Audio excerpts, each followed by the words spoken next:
Hello, friends, and welcome back to another episode of Mind Matters, the podcast where we explore the big questions of life, one conversation at a time. Today, we're diving into one of the most famous philosophical statements ever made: the unexamined life is not worth living.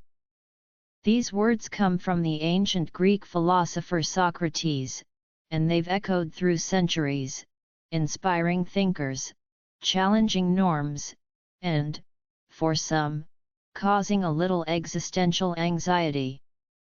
Now, before you panic and think, wait, is my life worth living?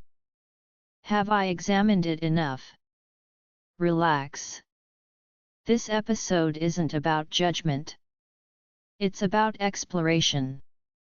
It's about figuring out what Socrates meant, why this statement still matters thousands of years later, and how we can use it in our everyday lives without having to sit in a toga under an olive tree all day.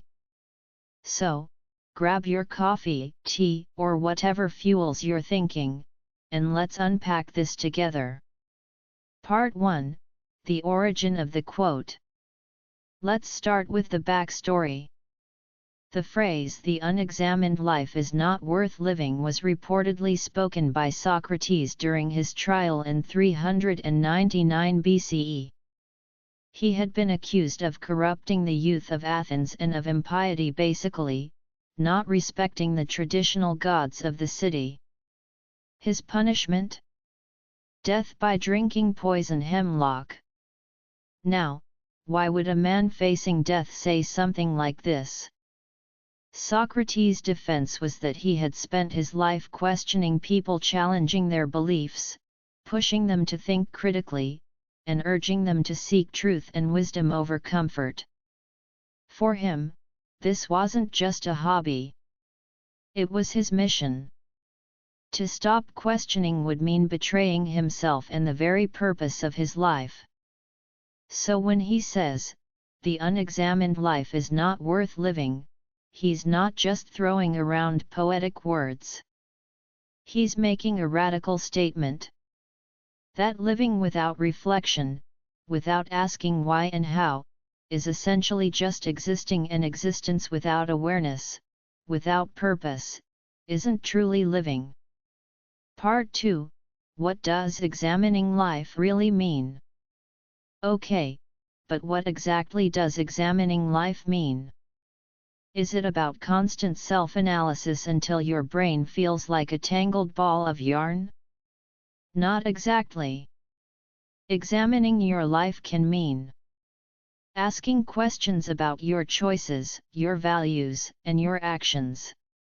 Understanding your motivations, why you do what you do. Seeking truth, even when it's uncomfortable. Challenging assumptions, both your own and society's. Reflecting on your experiences and learning from them. Think of it as being a scientist of your own life. You observe. You test. You adapt. You don't just drift along on autopilot, letting the current of routine take you wherever it wants.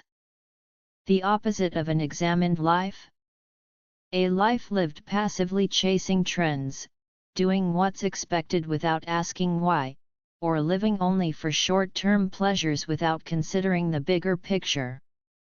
Part 3: Why this matters more than ever. We live in a time where distraction is the default.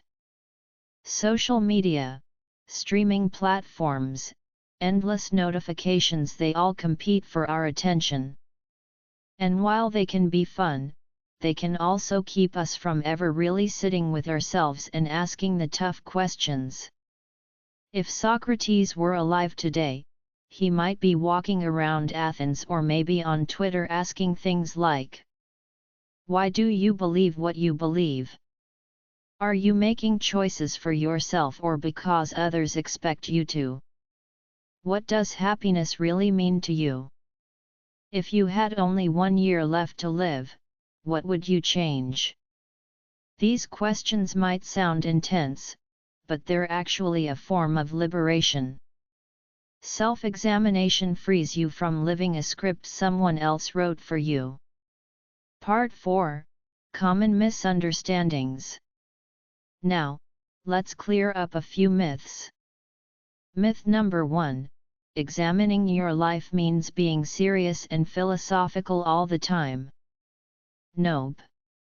Socrates didn't say, "The unexamined life is not worth living, so never laugh at memes again." Reflection doesn't mean killing joy. In fact, it can make joy deeper because you understand why it matters to you. Myth number 2. You have to have all the answers before you can live fully. Wrong again. Examination is about asking questions and seeking understanding, not having a perfect life manual. Myth number 3. It's a one-time thing. Examining your life isn't like taking a test you pass once and never think about again. It's ongoing. Your life changes, your values evolve, and so should your reflections. Part 5. Practical ways to examine your life. Alright, enough theory. Let's talk about how we can do this in a real, non-ancient Greek way. 1. Journaling. Spend 10 minutes a day writing about your thoughts, feelings, and choices. You'd be amazed at what patterns you discover. 2. The 5 Whys method. When something matters to you or bothers you, ask why 5 times in a row. Each answer peels back another layer. 3. Periodic life audits. Every few months, ask yourself, am I living in line with my values? Am I proud of how I spend my time? 4. Meaningful conversations. Find people who challenge you intellectually and emotionally. True friends don't just agree, they help you see blind spots. 5. Mindfulness practices. Meditation, deep breathing, even mindful walks can help you pause and really notice your inner world. Part 6.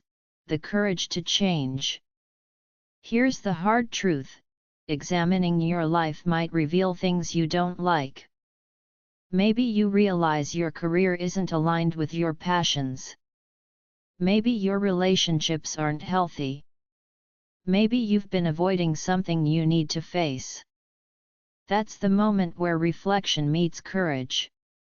Socrates didn't say the examined life is the comfortable life.